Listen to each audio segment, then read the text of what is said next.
Hay naku, mukhang napagod na nga pag-alaga dito sa mga puppies si mother, kaya ito kinikilo na silang lahat para ibenta sa magbabakal. Ngayong hapon nga, bago magsilabasa ng ating pack members, dali-dali nga si mother kumuha na itong vermifuge at saka itong pet scale. At kung matagal na nga kayo nanonood sa atin, alam nyo na nga kung anong mangyayari. Basta nga ito nahilabas ni mother. Yes po, opo, magdi-deworm tayo ng mga puppies. Kaya naman tinawag na ni mother mga puppy at nagsilabasa na rin sila. Yan.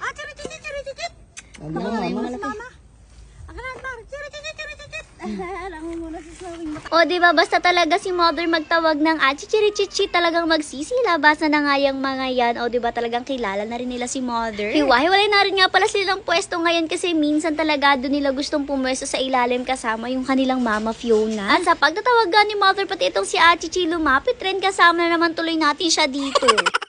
Nauna na rin nga palang lumapit itong si White at alam nyo ba, grabe, ito na nga yung pinakamalaki dito sa magkakapatid. Nakakaloka itong si Achichi kasi habang busy tayo dito kay White, pumasok na nga rin siya dito sa loob kasama nga nila dito si Mama Fiona. O diba, sabi ko naman sa inyo, talagang mabait nga si Mama Fiona at hindi niya inaaway si Achichi. Anyways, nung time na to, ayaw na magsilabas ng ibang mga puppies kasi medyo mainit talaga yung panahon, kaya rin nakatago sila dun sa ilalim. Pero kailangan nga natin silang i-deworm, kaya isa-isang silang inilagay ni mother dito sa spot kung saan medyo malilom nga. Kaso habang kinukuha niya yung iba talaga nagsisibali ka na uli, kaya talagang napasuko nga siya kakapauli-uli.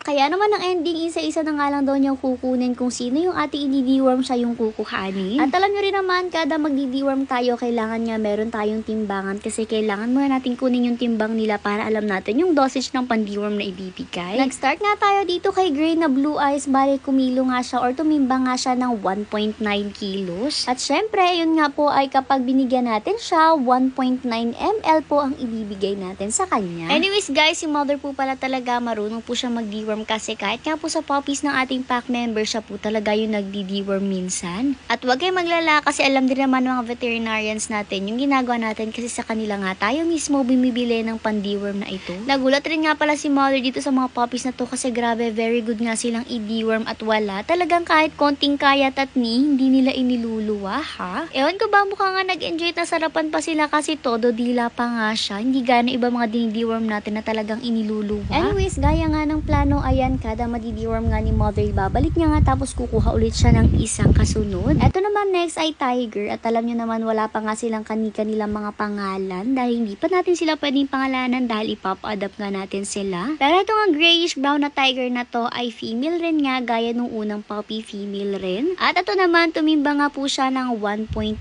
kilos, hindi naman nalalayo sa first puppy na kapatid niya. At dahil nga syempre 1.8 kilo, katumbas nga po yun ng 1.8 ml. Kaya ayan, talagang kita nyo naka-syringe din tayo para tama yung sukat na mabigay natin. Mahalaga rin po kasi talaga na nadi-deworm nga ang mga puppies. Kasi kung minsan may makikita kayo mga puppy or mga doggy na malalaki yung tiyan, kahit mukhang payat naman sila, may possibility nga na puro worms lang po yung tiyan nila, kaya talagang malaki yung tiyan. Kaya mahalaga talaga na nadi-deworm para mailabas nila kung may mga worms man sila sa tiyan nila. At kahit nga sa ating mga puppies, sa ating pack members, ang pagdi-deworm hindi lang isang beses ginagawa. Ganon po kaganda at kahalaga ang deworm sa ating mga fur babies. Anyways, for the next puppy naman, ito na nga puting ito at naloka nga kami dito. Although expected na talaga namin na siya yung pinakamalaki. Paano ba naman kasi tumimba nga siya ng 2.3 kilos tapos nagiging 2.4 pa nga. Pero kaya nga sabi ko sa inyo, expected na siya talaga yung pinakamalaki kasi physically siya naman talaga yung mukhang malaki dito sa magkakapatid. At syempre, pansin rin nga namin na siya talaga yung pinakamalakas kumain sa kanilang lahat. Kaya rin siya talaga yung pinakamalaki. At isa pa rin yung rason kung bakit siya yung malaki ay dahil lahat nga po ng magkakapatid ay babae maliban sa kanya. So bale lahat ng mga anak ni Mama Fiona ay 4 na cute na babae at isang cute na lalaki. Anyways, for the next puppy, syempre gaya nga ng sabi ko, female po ito at tiger type din po siya. Ito lang yung itsura niya, para nga siyang si Lola Dog kasi nga po tingnan nyo, talagang napakaitim ng pagka-tiger niya. Pero anyways, tumimba nga po siya ng 1.8